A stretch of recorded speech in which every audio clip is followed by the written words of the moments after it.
इधर उधर कर रहे हैं लोग, इधर उधर क्यों कर रहे हैं? नहीं आपको अभी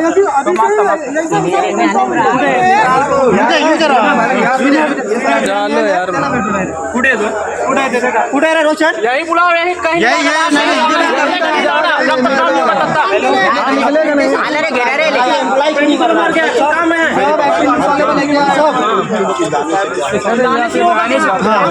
समझाने से समझाने आए, ये समझा वीडियो बंद कर, चुपचाप क्या बात है? काफी बात कर, कौन है बता? सर वो बीसीएन में काम कर रहा है। ठीक है, अभी जिसके अंडर में काम कर रहा है उसका काम है उसकी केयर करना। आ गया सर, आ गया। यही हॉस्पिटल में हो सर? जी सर, बता रहा हूँ।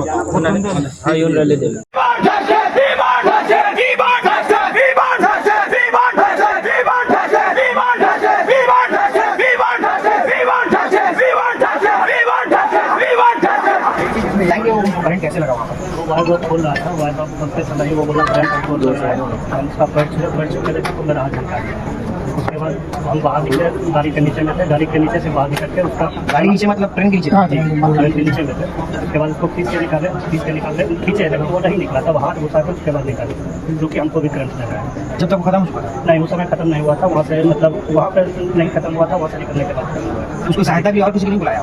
सब लोग वहाँ पे था। सहायता क्या करता, वहाँ पे एक मेडिकल सुविधा नहीं है। हाँ, तो निकाले कैसे? फिर निकाले, हाथ से ही निकाले हैं, खींच के निकाले हैं। तो आप लोग नहीं लगा उसको? लगा है, उसको खुद लगा है, उसको भी खुद लगाए ना। हम छोड़े नहीं कि जब तक नहीं निकलेगा बच जाएगा, यही बहुत हो जाएगा। ग्लव्स नहीं, ग्लव्स कहाँ दिया जाता है? ये ग्लव्स नहीं, ये शूज नहीं, सेफ्टी का कुछ नहीं, हेलमेट कुछ नहीं। वहाँ पर कितने लोग थे? हम लोग वहाँ पे लगभग 30 के लमसम आ गए। 30 किलो के लमसम थे, उसमें सिर्फ आप ही मदद की? आप ही मतलब आता आगे तभी ना, जहाँ पे जिसका काम जाएगा वही आएगा ना। हम दोनों साथ में काम कर रहे हैं भैया, हमको कुछ होगा तो ये नहीं बचाएगा? सालों का आदमी आएगा तभी तो ताल्लुक में ये तो बचाएगा ना। साथ में वही बात है, साथ में काम कर रहा था भाई, उसको हुआ, ये घिंच के निकाला। अब ताल्लुक आदमी जुटते भाई निकाल दिया उसको। ये गाड़ी में 2 से 3 बंदा काम करता है। वही 3 आदमी मतलब वहाँ पे काम कर रहे थे, खत्म ही हो गया। 2 आदमी जो आपके साथ में और था उसको भी करंट लगा क्या? नहीं, वो नहीं, वो बाद में आया था। वो मतलब साइड वो सामान ग्लव्स नहीं दिया जाता? जब हम लोग जाते हैं स्टोर में इशू कराने के लिए ग्लव्स, तो वहाँ पे बोला जाता है कि ये ग्लव्स जो कि 1 महीना बाद मिलेगा, ये ग्लव्स 3 दिन के बाद फट जाता है। सूज मांगने के लिए जाते हैं तो बोलता है जब परमानेंट वाला को खुलता नहीं है सूज, तो अप्रेंटिस वाले को कहाँ से देंगे सूज? अप्रेंटिस वाले के लिए नहीं, ये बताया। ये डायरेक्ट बोलता है नहीं, हेलमेट देता है, कोई सुविधा नहीं है, कोई सेफ्टी नहीं है, एकदम लेबर की तरह काम करवाता है हम लोग को। हम लोग को ट्रेनिंग के लिए बुलाया गया है, ये काम कराने के लिए बुलाया गया है। हाँ तो भाई काम कराओ ना, उतनी ही काम कराओ ना, हक से ज्यादा क्यों करवाया जाता है? काम नहीं करेगा तो बोल रहा है सरकार से क्या चाहते हैं? यही चाहेंगे भाई को जो है मिलेगा, उसको नहीं लिया जाए। जो हमारे डेड बॉडी बेचारे हैं, उनके फैमिली जो आ रहे हैं, उनको कुछ सहयोग किया जाए, उनके प्रति कुछ नौकरी चाहे, जो भी उनको हेल्प, जो उसके माँ बाप हैं उन पे भी क्या बीतेगा बताइए। जो भी बाय रोड आ रहे हैं या जो ट्रेन से जो भी आ रहे हैं उनका फैमिली, उनके साथ अभी क्या बीतता होगा? एक लौता बेटा है वो, क्या होगा उनके साथ बताइए। हम लोग ये नहीं कि अप्रेंटिस करने यहाँ जीवन ये नहीं करने आए हैं, बर्बाद नहीं करना है। 7,000 में लगता है, क्या होगा हम लोग जिसको 77,000 मिलता है, लेबर से काम करवाया जाता है हम लोग का, लेबर से भी ज्यादा काम करवाया जाता है। और काम नहीं करेगा तो नंबर नहीं देगा, अटेंडेंस बोल रहे हैं कोई नंबर के हिसाब से पेमेंट मिलता है क्या? नहीं, नंबर वहाँ मिला जाता है, 120 का है भरोसा पे हम लोग काम करते हैं। अगर जो काम नहीं करेंगे तो डायरेक्ट बोलते हैं नंबर नहीं देंगे, तो नंबर नहीं देंगे उसका मतलब क्या होगा? नंबर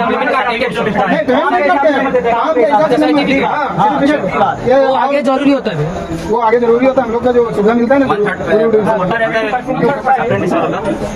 लड़के मतलब नीचे काम कर रहे हैं। अप्रेंटिस का मतलब क्या होता है?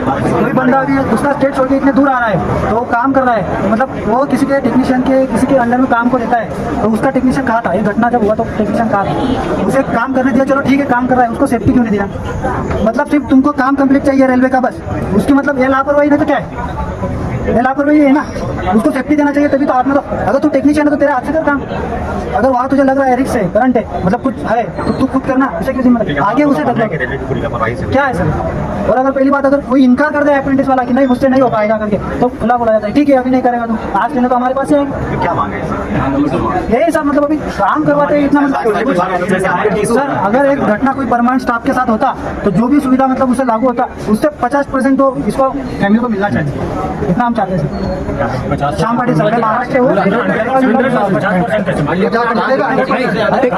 अगर एक कोई रेलवे एम्प्लॉय है सर, वो उनका सैलरी लगभग 40 से 45 हज़ार नॉर्मल किसी भी डिपार्टमेंट में वहाँ उनका चल जा रहा है सर। लेकिन रेलवे का सर इतना लापरवाही है सर, एक रेलवे एम्प्लॉय को 40 हज़ार दे रहे हैं, उसके वजह से 8 अप्रेंटिस वाले 5 अप्रेंटिस वाले खटा रहे हैं सर। इतना काम करवा रहे हैं, अंडर गियर से लेकर पूरे अपर गियर तक दिन भर अप्रेंटिस वाले खट रहे हैं। अगर अप्रेंटिस वाले काम नहीं करते हैं तो उनको ये दिया जाता है धमकी कि नंबर तो बेटा मेरे हाथ में है ना, कहाँ जाओगे। तो घटना होने का सर देखिए, ये तो अनहोनी हो गया, लेकिन हमें सभी अप्रेंटिस वालों से, सभी अप्रेंटिस से हम यही मांगे, पूरे रेल मंत्रालय से भी हाथ जोड़ कर विनती है कि उसके परिवारों को एक सरकारी नौकरी दी जाए और उसकी मतलब बिल्कुल स्पष्ट जांच हो, जो जांच में स्पष्ट निकले उस पर कार्रवाई हो। अगर हम लोग को 1 से 2 दिन के अंदर अगर जांच की जो नियम है, निर्णय है, वो अगर हम लोग को नहीं मिलती है तो फिर से हम लोग डीआरएम आएंगे और डीआरएम में हम लोग मांग करेंगे। हम लोग छोड़ेंगे नहीं। देखिए, किसी घर का लड़का किसी घर का लाडला गया है, बोलना बहुत आसान है, लेकिन सर जो रेलवे खटा रही है, मंत्री जी भी जानते हैं। कभी आप लोग ग्राउंड लेवल पर उतर के देखिए क्या होता है। कभी अगर एक रेलवे एम्प्लॉय मर रहे हैं तो उनके लिए आप करोड़ों रुपए की जो इंश्योरेंस है वो देते हैं सर। अगर हम लोग जाते हैं रेलवे सफर करते हैं तो 35 पैसा का इंश्योरेंस कटता है एक दिन का सर। अगर इंश्योरेंस पे उसमें 10 लाख की बीमा की बात कही गई है सर, लेकिन कोई भी अप्रेंटिस अगर मर जाता है या कुछ भी हो जाता है तो उसके ना कोई बीमा मिलता है।